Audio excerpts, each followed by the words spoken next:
ಯೇಸುವೆ ಸ್ತೋತ್ರ, ಯೇಸುವೆ ವಂದನೆ. ಆತ್ಮೀಯ ಸಹೋದರ ಸಹೋದರಿಯರೇ, ನಿಮಗೆಲ್ಲರಿಗೂ ಭಾನುವಾರದ ಸುವಾರ್ತೆಯ ವಾಚನಗಳ ಧ್ಯಾನಕ್ಕೆ ಸ್ವಾಗತ, ಸುಸ್ವಾಗತ. ಇಂದು ನಾವು ಧ್ಯಾನಿಸಲಿರುವ ಭಾನುವಾರ ಸಾಧಾರಣ ಕಾಲದ 11ನೆಯ ಭಾನುವಾರ, ಜೂನ್ ತಾರೀಕು 18. ನಾವೆಲ್ಲರೂ ಪ್ರಾರ್ಥಿಸೋಣ. ಸ್ತುತಿಗಳ ಮಧ್ಯೆ ವಾಸಿಸುವ ತಂದೆಯಾದ ದೇವರೇ, ನಿಮ್ಮ ನಾಮಕ್ಕೆ ಅನಂತ ಕೋಟಿ ಸ್ತುತಿ ಸ್ತೋತ್ರ ವಂದನೆಗಳನ್ನು ಸಲ್ಲಿಸುತ್ತೇನೆ. ಇಂದು ಧ್ಯಾನಿಸಲಿರುವ ಈ ವಾಚನಗಳನ್ನು ನಾವು ಅರ್ಥೈಸುವಂತೆ ಪವಿತ್ರಾತ್ಮರ ವರವನ್ನು ನಮಗೆ ಕರುಣಿಸು. ಪವಿತ್ರಾತ್ಮರಿಂದ ನಮ್ಮನ್ನು ತುಂಬಿಸು.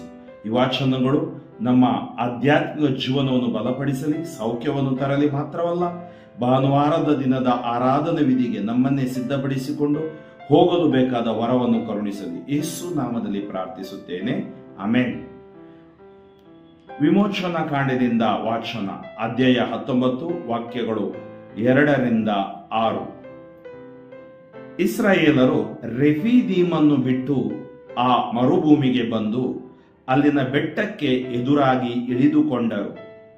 ಮೋಶೆ ಆ ಬೆಟ್ಟವನ್ನೇರಿ ದೇವರ ಸನ್ನಿಧಿಗೆ ಬಂದನು. ಸರ್ವೇಶ್ವರ ಸ್ವಾಮಿ ಬೆಟ್ಟದ ಮೇಲಿಂದ ಕೂಗಿ ಅವನಿಗೆ, ನೀನು ಯಾಕೋಬನ ಮನೆತನದವರಾದ ಇಸ್ರಾಯೇಲರಿಗೆ ಈ ಮಾತುಗಳನ್ನು ಹೇಳು. ನಾನು ಈಜಿಪ್ಟಿನವರಿಗೆ ಏನು ಮಾಡಿದೆನೆಂದು ನೀವು ನೋಡಿದ್ದೀರಿ. ಹದ್ದು ತನ್ನ ಮರಿಗಳನ್ನು ರೆಕ್ಕೆಗಳ ಮೇಲೆ ಹೊತ್ತುಕೊಳ್ಳುವಂತೆ ನಾನು ನಿಮ್ಮನ್ನು ಹೊತ್ತು ಈ ನನ್ನ ಸ್ಥಳಕ್ಕೆ ಸೇರಿಸಿದ್ದೇನೆ. ಇದೆಲ್ಲ ನಿಮಗೆ ಗೊತ್ತಿದೆ. ಹೀಗಿರಲು ನೀವು ನನ್ನ ಮಾತನ್ನು ಶ್ರದ್ಧೆಯಿಂದ ಕೇಳಿ ನಾನು ನೀಡುವ ನಿಬಂಧನೆಯನ್ನು ಅನುಸರಿಸಿ ನಡೆದರೆ ಸಮಸ್ತ ಭೂಮಿ ನನ್ನದಾಗಿದ್ದರೂ ನೀವು ಎಲ್ಲಾ ಜನಾಂಗಗಳಲ್ಲೂ ನನಗೆ ಸ್ವಕೀಯ ಜನರಾಗುವಿರಿ. ಅಲ್ಲದೆ ನೀವು ನನಗೆ ಯಾಜಕ, ರಾಜವಂಶ ಹಾಗೂ ಪರಿಶುದ್ಧ ಜನಾಂಗ ಆಗುವಿರಿ. ಇಸ್ರಾಯೇಲರಿಗೆ ನೀನು ತಿಳಿಸಬೇಕಾದ ವಿಷಯವಿದು ಎಂದರು. ಕೀರ್ತನೆ 100, ಶ್ಲೋಕ. ಸೃಷ್ಟಿಕರ್ತ ಜನ, ಆತನೇ ಮೇಯಿಸುವ ಕುರಿಗಳು ನಾವು. ಭೂನಿವಾಸಿಗಳೇ, ಜಯಘೋಷ ಮಾಡಿ ಪ್ರಭುವಿಗೆ, ಅತಿ ಸಂತೋಷದಿಂದ ಸೇವೆ ಮಾಡಿ ಆತನಿಗೆ. ಸೃಷ್ಟಿಕರ್ತ ಜನ, ಆತನೇ ಮೇಯಿಸುವ ಕುರಿಗಳು ನಾವು. ಪ್ರಭುವೇ ದೇವರೆಂಬುದನ್ನು ಮರೆತು ಬಿಡಬೇಡಿ ನೀವು. ನಮ್ಮ ಸೃಷ್ಟಿಕರ್ತ ಆತನು, ಆತನವರು ನಾವು, ಆತನ ಜನ, ಆತನೇ ಮೇಯಿಸುವ ಕುರಿಗಳು ನಾವು. ಸೃಷ್ಟಿಕರ್ತ ಜನ, ಆತನೇ ಮೇಯಿಸುವ ಕುರಿಗಳು ನಾವು.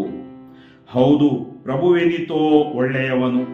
ಇರುವುದಾತನ ಪ್ರೀತಿ ಯುಗ ಯುಗಕ್ಕೂ, ಆತನ ಸತ್ಯತೆ ತಲತಲಾಂತರಕ್ಕೂ. ಸೃಷ್ಟಿಕರ್ತ ಜನ, ಆತನೇ ಮೇಯಿಸುವ ಕುರಿಗಳು ನಾವು.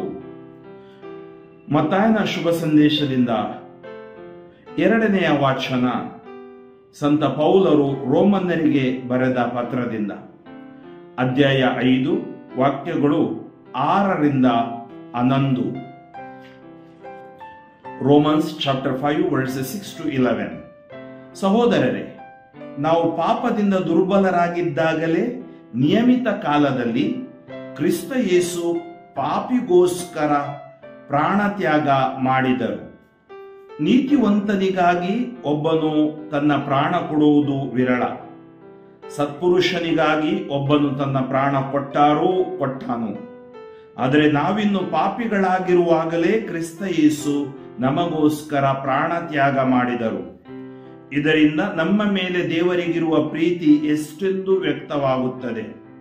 ಕ್ರಿಸ್ತ ಯೇಸುವಿನ ರಕ್ತಧಾರೆಯಿಂದ ನಾವೀಗ ದೇವರೊಡನೆ ಸತ್ಸಂಬಂಧದಲ್ಲಿದ್ದೇವೆ. ಹೀಗಿರಲಾಗಿ ಬರಲಿರುವ ದೈವ ಕೋಪಾಗ್ನಿಯಿಂದ ಯೇಸು ಕ್ರಿಸ್ತರ ಮುಖಾಂತರವೇ ಪಾರಾಗುತ್ತೇವೆ ಎಂಬುದು ಮತ್ತಷ್ಟು ನಿಶ್ಚಯವಲ್ಲವೇ? ನಾವು ದೇವರಿಗೆ ಶತ್ರುಗಳಾಗಿದ್ದರೂ ಅವರು ತಮ್ಮ ಮಗನ ಮರಣದ ಮೂಲಕ ನಮ್ಮನ್ನು ತಮ್ಮೊಡನೆ ಸಂಧಾನಗೊಳಿಸಿ ಮಿತ್ರರನ್ನಾಗಿ ಮಾಡಿಕೊಂಡರು.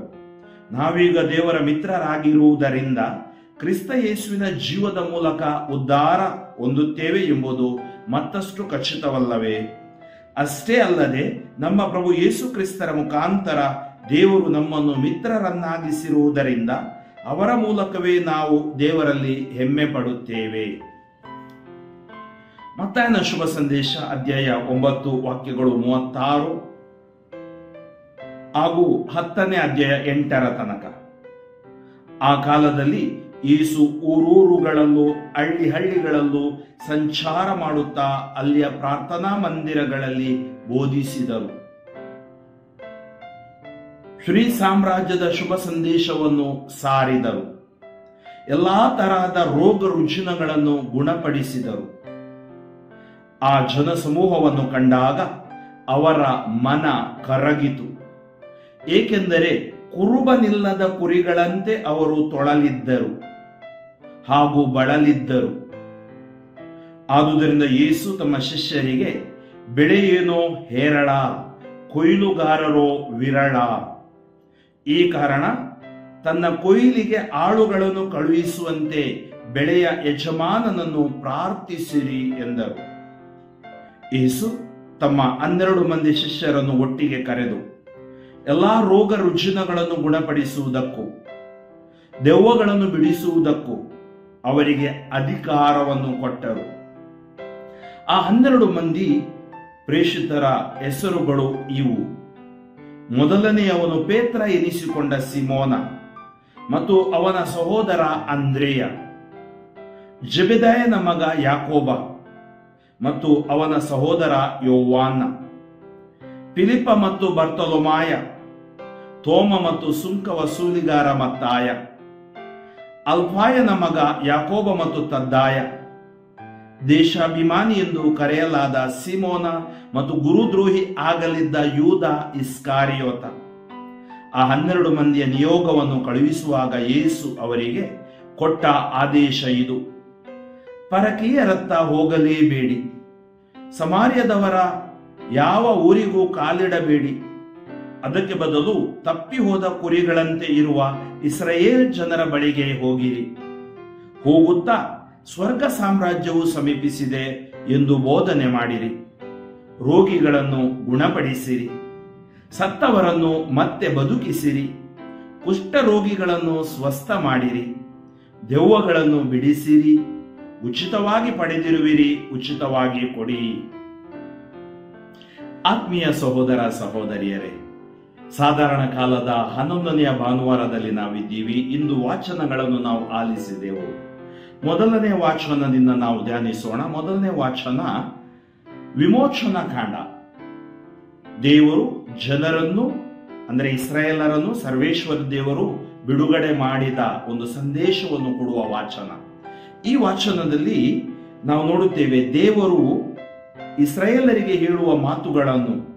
ಇಸ್ರಾಯೇಲರು ರೆಫೀದೀಮನ್ನು ಬಿಟ್ಟು ಆ ಮರುಭೂಮಿಗೆ ಬಂದು ಅಲ್ಲಿನ ಬೆಟ್ಟಕ್ಕೆ ಎದುರಾಗಿ ಇಳಿದುಕೊಂಡರು. ಮೋಶೆ ಆ ಬೆಟ್ಟವನ್ನೇರಿ ದೇವರ ಸನ್ನಿಧಿಗೆ ಬಂದನು. ಸರ್ವೇಶ್ವರ ಸ್ವಾಮಿ ಬೆಟ್ಟದ ಮೇಲಿಂದ ಕೂಗಿ ಅವನಿಗೆ, ನೀನು ಈ ಸಂದೇಶವನ್ನು ಯಾಕೋಬನ ಮನೆತನದವರಾದ ಇಸ್ರಾಯೇಲರಿಗೆ ಹೇಳಬೇಕು. ಏನು? ನಾನು ಈಜಿಪ್ಟಿನವರಿಗೆ ಏನು ಮಾಡಿದ್ದೇನೆಂದು ನೀವು ನೋಡಿದ್ದೀರಿ. ನಾನು ಈಜಿಪ್ಟಿನವರಿಗೆ ಸೋಲಿಸಿದ್ದೀನಿ, ನಿಮಗೆ ಜಯ ಕೊಟ್ಟಿದ್ದೀನಿ, ಅವರ ಕೈಗಳಿಂದ ನಿಮ್ಮನ್ನು ಬಿಡಿಸಿದ್ದೀನಿ, ದಾಸ್ಯತ್ವದಿಂದ ನಿಮ್ಮನ್ನು ಬಿಡುಗಡೆ ಮಾಡಿ ತಂದಿದ್ದೀನಿ.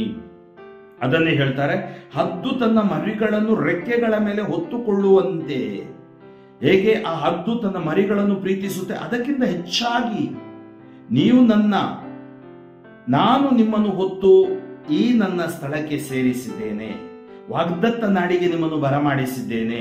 ಇದೆಲ್ಲ ನಿಮಗೆ ಗೊತ್ತಿದೆ, ಅವುಗಳನ್ನು ನೀವು ಮರೆಯಬಾರದು. ಹೀಗಿರಲು ನೀವು ನನ್ನ ಮಾತನ್ನು ಶ್ರದ್ಧೆಯಿಂದ ಕೇಳಿ ನಾನು ನೀಡುವ ನಿಬಂಧನೆಯನ್ನು ಅನುಸರಿಸಿ ನಡೆದರೆ ಸಮಸ್ತ ಭೂಮಿ ನನ್ನದಾಗಿದ್ದರೂ ನೀವು ಎಲ್ಲಾ ಜನಾಂಗಗಳಲ್ಲೂ ನನಗೆ ಸ್ವಕೀಯ ಜನರಾಗುವಿರಿ. ಅಲ್ಲದೆ ನೀವು ನನಗೆ ಯಾಜಕ, ರಾಜವಂಶ ಹಾಗೂ ಪರಿಶುದ್ಧ ಜನಾಂಗ ಆಗುವಿರಿ. ಇಸ್ರಾಯೇಲರಿಗೆ ನೀನು ತಿಳಿಸಬೇಕಾದ ವಿಷಯ ಇದು. ನೀವು ನನಗೆ ಪರಿಶುದ್ಧ ಜನಾಂಗ. ಇದನ್ನೇ ಸಂತ ಪೇತ್ರರು ಕೂಡ ನಮಗೆ ಹೇಳ್ತಾರೆ, ನಾವು ಯಾಜಕ ವಂಶದವರು, ರಾಜವರ್ಗ ವಂಶದವರು, ಹಾಗೂ ನಾವು ಪರಿಶುದ್ಧ. ಏಕೆ ನಾವು ಪರಿಶುದ್ಧತೆ? ನಮಗೆ ಪರಿಶುದ್ಧತೆ ಬರೋದು ನಮ್ಮ ಯಾವುದೇ ಒಂದು ಗುಣನಡತೆಯಿಂದ ಅಥವಾ ನಮ್ಮ ಮೆರಿಟಿನಿಂದ ಅಲ್ಲ, ಯೋಗ್ಯತೆಯಿಂದ ಅಲ್ಲ, ಬದಲಾಗಿ ದೇವರ ಕೃಪೆ, ಕರುಣೆ, ಪ್ರೀತಿ ಹಾಗೂ ದಯೆಯಿಂದ. ಅದಕ್ಕಾಗಿ ನಾವು ದೇವರ ಮಕ್ಕಳಾಗಿ ಬಾಳಬೇಕು, ದೇವರ ಜೊತೆಗೆ ಬಾಳಬೇಕು. ದೇವರನ್ನು ಅಗಲಿ ನಾವು ಬಾಳಬಾರ್ದು. 100ನೇ ಕೀರ್ತನೆ, ದೇವರು ನಮ್ಮನ್ನು ಸೃಷ್ಟಿಸಿದ ದೇವರು, ಅವರು ಅವರು ನಮ್ಮನ್ನು ಮೇಯಿಸುತ್ತಾರೆ. ಆತನೇ ಮೇಯಿಸುವ ಕುರಿಗಳು, ಅಂದ್ರೆ ಉತ್ತಮವಾದ ಮೇವನ್ನು ನಮಗೆ ಅವರು ಕೊಡುತ್ತಾರೆ. ಇವತ್ತು ನಮಗೆ ಸಂಸ್ಕಾರಗಳ ಮೂಲಕ ಅದನ್ನು ಕೊಡ್ತಾ ಇದ್ದಾರೆ. ಅದರಿಂದ ನಾವು ಏನ್ ಮಾಡಬೇಕು? ಭೂನಿವಾಸಿಗಳೇ, ಜಯಘೋಷ ಮಾಡಿ ಸಂತೋಷದಿಂದ ಸೇವೆ ಮಾಡಿ, ದೇವರು ಎಂಬುದನ್ನು, ಪ್ರಭುವೇ ದೇವರು ಎಂಬುದನ್ನು ಮರೆತು ಬಿಡಬೇಡಿ. ಆತ ಸೃಷ್ಟಿಕರ್ತ, ಆತನವರು ನಾವು, ಆತ ಮೇಯಿಸುವ ಕುರಿಗಳು ನಾವು.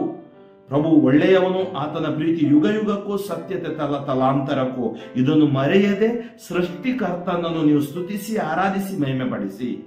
2ನೇ ವಾಚನದಲ್ಲಿ ನಾವು ನೋಡ್ತೀವಿ, ಸಂತ ಪೌಲರು ರೋಮನ್ನರಿಗೆ ಬರೆದ ಪತ್ರಿಕೆಯಲ್ಲಿ ಹೇಳ್ತಾ ಇದ್ದಾರೆ, ದೇವರು ನಮ್ಮನ್ನು ಎಷ್ಟಾಗಿ ಪ್ರೀತಿಸಿದರು. ಯೋಹಾನ 3:16 ನಮಗೆ ಗೊತ್ತಿದೆ, ದೇವರು ಎಷ್ಟಾಗಿ ಪ್ರೀತಿಸಿದ ತಮ್ಮ ಏಕಮಾತ್ರ ಪುತ್ರನನ್ನೇ ಧಾರೆ ಎರೆದರು. ಅದನ್ನೇ ನಮಗೆ ಸಂತ ಪೌಲರು ವಿವರಿಸಿ ಹೇಳುತ್ತಾರೆ, ಹೇಗೆ ಪ್ರೀತಿಸಿದರು.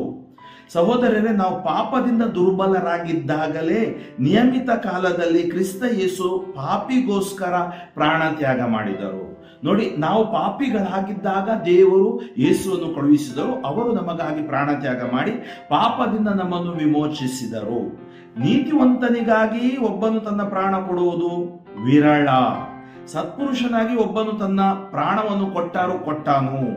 ಆದರೆ ನಾವಿನ್ನು ಪಾಪಿಗಳಾಗಿರುವಾಗಲೇ ಕ್ರಿಸ್ತ ಯೇಸು ನಮಗೋಸ್ಕರ ಪ್ರಾಣ ತ್ಯಾಗ ಮಾಡಿದರು. ಇದು ದೇವರ ಶ್ರೇಷ್ಠವಾದ ಒಂದು ಆಶೀರ್ವಾದ, ಇದು ದೇವರ ಕೊಡುಗೆ. ನಾವು ಪಾಪಿಗಳಾಗಿರುವಾಗ, ಅಂದ್ರೆ ಇವತ್ತೂ ದೇವರು ನಮ್ಮನ್ನು ಪ್ರೀತಿಸುತ್ತಾರೆ, ಪ್ರಭು ಯೇಸು ನಮ್ಮನ್ನು ಪ್ರೀತಿಸುತ್ತಾರೆ. ಇದರಿಂದ ದೇವರಿಗೆ ನಮ್ಮ ಮೇಲಿರುವ ಪ್ರೀತಿ ಎಷ್ಟೊಂದು ವ್ಯಕ್ತವಾಗುತ್ತೆ. ಅದರಿಂದ ನಾವು ಯಾರು ಹೇಳಲಿಕ್ಕೆ ಸಾಧ್ಯ ಇಲ್ಲ ದೇವರು ನಮ್ಮನ್ನು ಪ್ರೀತಿಸಲ್ಲ ಅಂತೇಳಿ. ದೇವರು ನಮ್ಮನ್ನು ಪ್ರೀತಿಸುತ್ತಾರೆ. ಕ್ರಿಸ್ತ ಯೇಸುವಿನ ರಕ್ತಧಾರೆಯಿಂದ ನಾವೀಗ ದೇವರೊಡನೆ ಸತ್ಸಂಬಂಧದಲ್ಲಿದ್ದೀವಿ. ಹೀಗಿರಲಾಗಿ ಬರಲಿರುವ ದೈವ ಕೋಪಾಗ್ನಿಯಿಂದ ಯೇಸು ಕ್ರಿಸ್ತರ ಮುಖಾಂತರವೇ ಪಾರಾಗುತ್ತೀವಿ. ನೋಡಿ, ನಾವು ಯೇಸು ಸ್ವಾಮಿ ಇರುವುದರಿಂದ ನಮಗೆ ರಕ್ಷಣೆ ಇದೆ, ನಿತ್ಯ ಜೀವ ಇದೆ. ಆದ್ದರಿಂದ ಯೇಸುವಿನಲ್ಲಿ ವಿಶ್ವಾಸವಿಟ್ಟು ಮಾಡಿದಾಗ ಈ ನಿತ್ಯ ಮರಣದಿಂದ, ನಿತ್ಯ ಕೋಪದಿಂದ ದೇವರು ನಮ್ಮನ್ನು ರಕ್ಷಿಸುತ್ತಾರೆ, ಕಾಪಾಡುತ್ತಾರೆ ಮತ್ತು ಬಿಡುಗಡೆಗೊಳಿಸುತ್ತಾರೆ. ಕ್ರಿಸ್ತ ಯೇಸುವಿನ ರಕ್ತಧಾರೆಯಿಂದ ನಾವು ದೇವರೊಡನೆ ಸತ್ಸಂಬಂಧದಲ್ಲಿದ್ದೀವಿ. ಆದ್ದರಿಂದ ನಮಗೆ ನಿತ್ಯ ಕೋಪಾಗ್ನಿಯಿಂದ ಅವರು ರಕ್ಷಿಸುತ್ತಾರೆ. ನಾವು ದೇವರಿಗೆ ಶತ್ರುಗಳಾಗಿದ್ದರೂ ಅವರ ಮಗನ ಮರಣದ ಮೂಲಕ ತಮ್ಮೊಡನೆ ಸಂಧಾನಗೊಳಿಸಿ ಮಿತ್ರರನ್ನಾಗಿ ಮಾಡಿದರು. ನಾವು ಶತ್ರುಗಳಾಗಿದ್ದರೂ ದೇವರು ನಮ್ಮನ್ನು ತಮ್ಮ ಮಿತ್ರರನ್ನಾಗಿಸಿದರು. ಅದಕ್ಕೆ ಯೇಸು ಹೇಳ್ತಾರೆ, ನಾನು ನಿಮ್ಮನ್ನು ಇನ್ನು ಸ್ನೇಹಿತರಂತ ಕರೀತೀನಿ, ಗುಲಾಮರು ಅಲ್ಲ, ಸೇವಕರು ಅಲ್ಲ, ದಾಸರು ಅಲ್ಲ. ನಾವೀಗ ದೇವರ ಮಿತ್ರರಾಗಿರುವುದರಿಂದ ಕ್ರಿಸ್ತ ಯೇಸುವಿನ ಜೀವದ ಮೂಲಕ ಉದ್ಧಾರ ಹೊಂದುತ್ತೇವೆ. ಇವತ್ತು ನಾವು ಕ್ರಿಸ್ತ ಯೇಸುವಿನ ಜೀವದ ಮೂಲಕ ಉದ್ಧಾರ ಹೊಂದುತ್ತೇವೆ. ಅಷ್ಟೇ ಅಲ್ಲದೆ ನಮ್ಮ ಪ್ರಭು ಯೇಸು ಕ್ರಿಸ್ತರ ಮುಖಾಂತರ ದೇವರು ನಮ್ಮನ್ನು ಮಿತ್ರರನ್ನಾಗಿಸಿರುವುದರಿಂದ ಅವರ ಮೂಲಕವೇ ನಾವು ದೇವರಲ್ಲಿ ಹೆಮ್ಮೆ ಪಡುತ್ತೇವೆ. ಯೇಸು ಮೂಲಕವೇ ನಾವು ಹೆಮ್ಮೆ ಪಡುತ್ತೇವೆ, ಯೇಸು ಮೂಲಕವೇ ನಾವು ಆರಾಧಿಸುತ್ತೇವೆ, ಯೇಸುವಿನ ಮೂಲಕವೇ ನಾವೆಲ್ಲ ಪ್ರಾರ್ಥನೆಗಳನ್ನು ತಂದೆಯಾದ ದೇವರಿಗೆ ಒಪ್ಪಿಸುತ್ತೇವೆ. ತಂದೆ ದೇವರು ನಮ್ಮ ಪ್ರಾರ್ಥನೆಯನ್ನು ಆಲಿಸುತ್ತಾರೆ. ಇಂದಿನ ಶುಭ ಸಂದೇಶದಲ್ಲಿ ಯೇಸು ಸ್ವಾಮಿ ತಾನು ಬಂದಿದ್ದು ಯಾವುದಕ್ಕಾಗಿ, ತಾನು ತನಗೆ ಕೊಟ್ಟ ಒಂದು ಪ್ರೇಷಿತ ಕಾರ್ಯ ಯಾವುದಕ್ಕಾಗಿ ಎಂಬುದಾಗಿ ಸ್ಪಷ್ಟವಾಗಿ ನಮಗೆ ತಿಳಿಸುತ್ತಾರೆ. ಯೇಸು ಸ್ವಾಮಿ ಶುಭ ಸಂದೇಶವನ್ನು ಸಾರುತ್ತಾ ಊರೂರುಗಳಲ್ಲೂ ಹೋಗುತ್ತಿದ್ದರು, ಪ್ರಾರ್ಥನಾ ಮಂದಿರಗಳಲ್ಲಿ ಬೋಧಿಸುತ್ತಿದ್ದರು ಹಾಗೂ ಶುಭ ಸಂದೇಶವನ್ನು ಅವರು ಸಾರುತ್ತಿದ್ದರು. ಏನ್ ಮಾಡ್ತಿದ್ರು? ಎಲ್ಲಾ ತರಹದ ರೋಗ ರುಜಿನಗಳನ್ನು ಗುಣಪಡಿಸಿದರು. ಇವತ್ತು ಕೂಡ ಈ ಸ್ವಾರ್ಥೆಯನ್ನು ಆಲಿಸುವ ನಮಗೆ ಅವರು ಗುಣಪಡಿಸುತ್ತಾರೆ. ಆ ಜನಸಮೂಹವನ್ನು ಕಂಡಾಗ ಅವರ ಮನ ಕರಗಿತು, ಏಕೆಂದರೆ ಕುರುಬನಿಲ್ಲದ ಕುರಿಗಳಂತೆ ಅವರು ತೊಳಲಿದ್ದರು ಹಾಗೂ ಬಳಲಿದ್ದರು. ಆದುದರಿಂದ ಯೇಸು ಶಿಷ್ಯರಿಗೆ ಏನು ಹೇಳಿದರು? ಬೆಳೆಯನ್ನು ಹೇರಳ ಇದೆ, ಕೊಯ್ಲುಗಾರರು ವಿರಳ. ಅಂದ್ರೆ ಸ್ವಾರ್ಥೆಯನ್ನು ಕೊಡುವವರು, ಸ್ವಾರ್ಥೆ ಸಾರುವವರು ವಿರಳರಾಗಿದ್ದಾರೆ. ಈ ಕಾರಣ ತನ್ನ ಕೊಯ್ಲಿಗೆ ಆಳುಗಳನ್ನು ಕಳುಹಿಸುವಂತೆ ಬೆಳೆಯ ಯಜಮಾನನನ್ನು ಅಂದ್ರೆ ಸರ್ವೇಶ್ವರನನ್ನು ನೀವು ಪ್ರಾರ್ಥಿಸಿರಿ. ಅದಕ್ಕಾಗಿ ನಾವು ದೈವ ಕರೆಗಾಗಿ, ಸ್ವಾರ್ಥೆಗಾಗಿ, ಸ್ವಾರ್ಥಿಕರಿಗಾಗಿ, ಮಧ್ಯಸ್ಥಿಕ ಪ್ರಾರ್ಥನಾ ತಂಡದವರಿಗಾಗಿ ಅಥವಾ ನವೀಕರಣ ಸಂಚಲನಕ್ಕಾಗಿ, ವಿಶೇಷವಾಗಿ ಎಲ್ಲಾ ಪ್ರಾರ್ಥನಾ ಕೂಟಗಳಿಗಾಗಿ ನಾವು ಪ್ರಾರ್ಥಿಸಬೇಕು. ಆಮೇಲೆ ಅವ್ರು ಏನ್ ಮಾಡ್ತಾರೆ? ತಮ್ಮ ಶಿಷ್ಯರನ್ನು ಒಟ್ಟಿಗೆ ಕರೆದು ಎಲ್ಲ ರೋಗ ರುಜಿನಗಳನ್ನು ಗುಣಪಡಿಸುವುದಕ್ಕೂ. ನೋಡಿ, ಶಿಷ್ಯರಿಗೆ ಅವರು ಅಧಿಕಾರವನ್ನು ಕೊಡುತ್ತಾರೆ. ಸುವಾರ್ತೆ ಒಟ್ಟಿಗೆ ಈ ಅಧಿಕಾರವೂ ಬರುತ್ತೆ. ಏನು? ರೋಗ ರುಜಿನಗಳನ್ನು ಗುಣಪಡಿಸುವುದಕ್ಕೂ ದೆವ್ವಗಳನ್ನು ಬಿಡಿಸುವುದಕ್ಕೂ ಅವರಿಗೆ ಅಧಿಕಾರ ಕೊಟ್ಟರು. ಅಂದ್ರೆ ಸುವಾರ್ತೆಯಲ್ಲಿ ದೇವರು ಈ ಅಧಿಕಾರ, ರೋಗ ರುಜಿನಗಳ ಸೌಖ್ಯ ಹೊಂದುತ್ತೆ ಮತ್ತು ದೆವ್ವಗಳು ಓಡಿ ಹೋಗುತ್ತವೆ, ದೇವರ ಕರುಣೆ ಇಳಿದು ಬರುತ್ತದೆ. ನಾವು ಸುವಾರ್ತೆ ಸಾರಿದ್ರೆ ಸಾಕು, ಉಳಿದದ್ದೇನು ನಾವು ಮಾಡಬೇಕಾಗಿಲ್ಲ. ನಾನು ಸುಮಾರು ವರ್ಷಗಳಿಂದ ನೋಡಿದ್ದೀನಿ, ಸುವಾರ್ತೆ ಸಾರುವಾಗ ಆ ಸುವಾರ್ತೆ ಕೆಲಸ ಮಾಡುತ್ತೆ, ಯಾವುದು ವ್ಯಕ್ತಿ ಅಲ್ಲ, ವ್ಯಕ್ತಿಯ ಶಕ್ತಿ, ಅದರ ಕ್ರೆಡಿಟ್ ನಮಗಲ್ಲ, ಅದರೆಲ್ಲವೂ ದೇವರಿಗೆ ಸೇರಬೇಕಾದದ್ದು. ಯಾಕಂದ್ರೆ ದೇವರು ಮಾಡ್ತಾ ಇದ್ದಾರೆ, ನಾವು ಕೇವಲ ಸಾಧನ ಮಾತ್ರ. ಅವರು ಯಾರನ್ನು ಆರಿಸಿಕೊಂಡ್ರು? 12 ಮಂದಿ ಪ್ರೇಷಿತರು, ಅವರ ಹೆಸರುಗಳು ಇಲ್ಲಿ ಕೊಡಲಾಗಿವೆ. ಸಿಮೋನ, ಅವರ ಸಹೋದರ ಅಂದ್ರೆಯ, ಜೆಬೆದಾಯನ ಮಕ್ಕಳು ಯಾಕೋಬ ಮತ್ತು ಯೋವಾನ. ಯೇಸು ಯಾವಾಗಲೂ ಸಿಮೋನ, ಯೋವಾನ, ಯಾಕೋಬನನ್ನು ಜೊತೆಗೆ ಕರ್ಕೊಂಡು ಹೋಗ್ತಿದ್ರು. ಆಮೇಲೆ ಫಿಲಿಪ್ಪ, ಬರ್ತಲೋಮಾಯ, ತೋಮ ಮತ್ತು ಸುಂಕ ವಸೂಲಿಗಾರ ಮತ್ತಾಯ, ಅಲ್ಫಾಯನ ಮಗ ಯಾಕೋಬ ಮತ್ತು ತದ್ದಾಯ, ದೇಶಾಭಿಮಾನಿಯನ್ನು ಕರೆಯಲಾದ ಸಿಮೋನ ಮತ್ತು ಗುರುದ್ರೋಹಿ ಆಗಲಿದ್ದ ಇಸ್ಕಾರಿಯೋತ ಯೂದ. ಆ 12 ಮಂದಿಯ ನಿಯೋಗವನ್ನು ಕಳಿಸುವಾಗ ಯೇಸು ಕೊಟ್ಟ ಆದೇಶ ಇದು: ಪರಕೀಯರತ್ತ ಹೋಗಲೇಬೇಡಿ, ಸಮಾರ್ಯದವರ ಯಾವ ಊರಿಗೂ ಕಾಲಿಡಬೇಡಿ, ಅದಕ್ಕೆ ಬದಲು ತಪ್ಪಿ ಹೋದ ಕುರಿಗಳಂತೆ ಇರುವ ಇಸ್ರಾಯೇಲ್ ಜನರ ಬಳಿಗೆ ಹೋಗಿರಿ. ನೋಡಿ, ಯಾಕೆಂದ್ರೆ ಮತ್ತಾಯ ಬರೀತಾ ಇದ್ದಾನೆ ಯಹೂದ್ಯರನ್ನು ಮನಸ್ಸಿನಲ್ಲಿಟ್ಟು, ಯಾಕೆಂದ್ರೆ ಅವರು ಕರೆಯಲ್ಪಟ್ಟವರು, ಅವರಿಗೆ ಮೊದಲು ಸುವಾರ್ತೆ ಸಾರಿ ತದನಂತರ ಆ ಸುವಾರ್ತೆಯನ್ನು ದೇವರು ವಿಸ್ತರಿಸುತ್ತಾರೆ. ನೀವೆಲ್ಲಿ ಹೋಗಿ ನೀವೇನು ಹೇಳ್ಬೇಕು? ಹೋಗುತ್ತಾ ಸ್ವರ್ಗ ಸಾಮ್ರಾಜ್ಯವು ಸಮೀಪಿಸಿದೆ ಎಂದು ಬೋಧನೆ ಮಾಡಿರಿ. ದೇವರ ಸಾಮ್ರಾಜ್ಯ ಸಮೀಪಿಸಿದ ಬೋಧನೆ ಮಾಡಿರಿ. ರೋಗಿಗಳನ್ನು ಗುಣಪಡಿಸಿರಿ, ಸತ್ತವರನ್ನು ಮತ್ತೆ ಬದುಕಿಸಿರಿ, ಕುಷ್ಠ ರೋಗಿಗಳನ್ನು ಸೌಖ್ಯ ಮಾಡಿರಿ, ಸ್ವಸ್ಥ ಮಾಡಿರಿ, ದೆವ್ವಗಳನ್ನು ಬಿಡಿಸಿರಿ, ಉಚಿತವಾಗಿ ಪಡೆದಿರುವಿರಿ, ಉಚಿತವಾಗಿ ಕೊಡುವಿರಿ. ದೇವರ ಸೌಖ್ಯ, ದೇವರ ಆಶೀರ್ವಾದ ಉಚಿತ. ಆದ್ದರಿಂದ ನಾವು ದೇವರ ವಾಕ್ಯದಲ್ಲಿ ನಂಬಿಕೆ ಇಡಬೇಕು. ದೇವರ ವಾಕ್ಯವಾದ ಯೇಸುವಿನಲ್ಲಿ ನಂಬಿಕೆ ಇಟ್ಟು ನಮ್ಮ ಜೀವನವನ್ನು ಜೀವಿಸಬೇಕು. ಈ 3 ವಾಚನಗಳು ನಮ್ಮನ್ನು ದೇವರ ಪ್ರೀತಿಯೆಡೆಗೆ, ದೇವರ ರಕ್ಷಣೆಯ ಕಕ್ಷೆ ಎಡೆಗೆ ಮತ್ತು ಪಾಪ ವರ್ಜಿಸಿ ದೇವರ ಪ್ರೀತಿಯಲ್ಲಿ ಜೀವಿಸುವುದರೆಡೆಗೆ ಮಾತ್ರವಲ್ಲ, ನಮಗೆ ಒಂದು ಆದೇಶವನ್ನು ಕೊಡುತ್ತಾರೆ. ಪ್ರತಿಯೊಬ್ಬ ಕ್ರೈಸ್ತ ಸಾಕ್ಷಿಯಾಗಿ ಬಾಳಬೇಕು. ನಾನು ನನ್ನ ಧರ್ಮ ಕೇಂದ್ರದಲ್ಲಿರುವ ಎಲ್ಲಾ ಸಂಘಟನೆಗಳಲ್ಲಿ ಮತ್ತು ಧರ್ಮ ಕೇಂದ್ರದಲ್ಲಿ ನಾನು ಸದಾ ಒಂದು ಸಕಾರಾತ್ಮಕವಾಗಿ, ಕ್ರಿಯಾತ್ಮಕವಾಗಿ ನಾನು ಎಲ್ಲದರಲ್ಲೂ ಪಾಲುಗೊಂಡು ನಾನು ನನ್ನ ವಿಶ್ವಾಸಕ್ಕೆ ಸಾಕ್ಷಿಯಾಗಿ ಆ ವಿಶ್ವಾಸವನ್ನು ಐಕ್ಯತೆ, ಅನ್ಯೋನ್ಯತೆ, ಪ್ರೀತಿಯಿಂದ ಕಟ್ಟಿ ಪ್ರಭು ಯೇಸುವಿಗೆ ಸಾಕ್ಷಿಯಾಗುವ ಭಾಗ್ಯ ಇಂದಿನ ಸ್ವಾರ್ಥ ನಮಗೆ ದಯಪಾಲಿಸಲೆಂದು ನಾವು ಪ್ರಾರ್ಥಿಸೋಣ. ಕಣ್ಣುಗಳನ್ನು ಮುಚ್ಚಿ ಪ್ರಾರ್ಥಿಸೋಣ. ಸ್ತುತಿಗಳ ಮಧ್ಯೆ ವಾಸಿಸುವ ತಂದೆಯಾದ ದೇವರೇ, ನಿಮ್ಮ ನಾಮಕ್ಕೆ ಅನಂತ ಕೋಟಿ ಸ್ತುತಿ, ಸ್ತೋತ್ರ, ವಂದನೆಗಳನ್ನು ಸಲ್ಲಿಸುತ್ತೇನೆ. ಪ್ರಭುವೇ, ಇಂದು ನಾನು ಸಾರಿರುವ ಈ ಸ್ವಾರ್ಥ ಆಶೀರ್ವಾದ ತರಲಿ, ಎಲ್ಲ ಕೇಡುಗಳಿಂದ ಜನರನ್ನು ರಕ್ಷಿಸಲಿ. ವಿಶೇಷವಾಗಿ ಅನಾರೋಗ್ಯದಲ್ಲಿರುವವರು ನೀವು ನೋಡಿದಿರಿ, ಹೋಗಿರಿ, ಸ್ವಾರ್ಥ ಸಾರಿರಿ, ಸ್ವರ್ಗ ಸಾಮ್ರಾಜ್ಯ ಸಮೀಪಿಸಿದೆ ಎಂದಿರಿ, ರೋಗಿಗಳಿಗೆ ಸೌಖ್ಯ ಮಾಡಿರಿ, ಹಾಗೂ ಕುಷ್ಠರೋಗಿಗಳನ್ನು ಗುಣಪಡಿಸಿರಿ, ಸತ್ತವರನ್ನು ಬದುಕಿಸಿರಿ ಅಂತ ಹೇಳಿದಿರಿ. ಇದೋ ವಿಶ್ವಾಸದಲ್ಲಿ ಸತ್ತವರು, ಪಾಪಗಳಿಂದ ದೂರ ಹೋದವರು ಮತ್ತೆ ವಾಪಸ್ ಬರಲಿ, ಅನಾರೋಗ್ಯದಲ್ಲಿರುವವರು ಸೌಖ್ಯಗೊಳ್ಳಲಿ. 38 ವರ್ಷ ಕುರಿ ಬಾಗಿಲಿನ ಬಳಿ ಇದ್ದಾತನನ್ನು ಮುಟ್ಟಿದ ಹಾಗೆ, ಸತ್ತ ಲಾಸರನಿಗೆ ಜೀವ ಕೊಟ್ಟ ಹಾಗೆ, ಕುರುಡರಿಗೆ ದೃಷ್ಟಿದಾನ ಮಾಡಿದ ಹಾಗೆ, ಯೇಸುವೆ ಈ ನಿಮಿಷದಲ್ಲಿ ಅದ್ಭುತಗಳು ಜರುಗಲಿ. ಇದನ್ನು ಆಲಿಸುವ ಪ್ರತಿಯೊಬ್ಬರ ಮೇಲೆ ನಿಮ್ಮ ಕರುಣೆ, ನಿಮ್ಮ ಕೃಪೆ, ನಿಮ್ಮ ದಯೆ ಇಳಿದು ಬರಲಿ. ಪಾಪಗಳನ್ನು ವರ್ಜಿಸಿ ಅವರು ಯೇಸುವಿಗೆ ಸಾಕ್ಷಿಗಳಾಗಿ ಬಾಳಲಿ. Touch, bless, heal for your glory. Yesu ನಾಮದಲ್ಲಿ ನಿಮಗೆ ಜಯ, ಯೇಸು ವಾಕ್ಯದಲ್ಲಿ ಬಿಡುಗಡೆ, ಯೇಸು ರಕ್ತದಲ್ಲಿ ಸಂರಕ್ಷಣೆ ಘೋಷಿಸಿ ಪ್ರಾರ್ಥಿಸುತ್ತೇನೆ, ಜೀವವುಳ್ಳ ತಂದೆಯೇ, ಆಮೆನ್. ಸರ್ವಶಕ್ತ ದೇವರಾದ ಪಿತಾ ಮತ್ತು ಸುತ ಮತ್ತು ಪವಿತ್ರ ಆತ್ಮರು ನಿಮ್ಮನ್ನು ಹರಸಿ ಆಶೀರ್ವದಿಸಿ ಆರೋಗ್ಯ ಭಾಗ್ಯದಲ್ಲಿ ಕಾಪಾಡಲೆಂದು ಪ್ರಾರ್ಥಿಸಿ ಆಶೀರ್ವದಿಸುತ್ತೇನೆ, amen. Father Franklin D'Souza, Shivamogga ಧರ್ಮಕ್ಷೇತ್ರ. ಸಾಧ್ಯವಾದಷ್ಟು ಜನರಿಗೆ ಈ ಸಂದೇಶವನ್ನು ನೀವು ಹಂಚಿಕೊಳ್ಳಿ.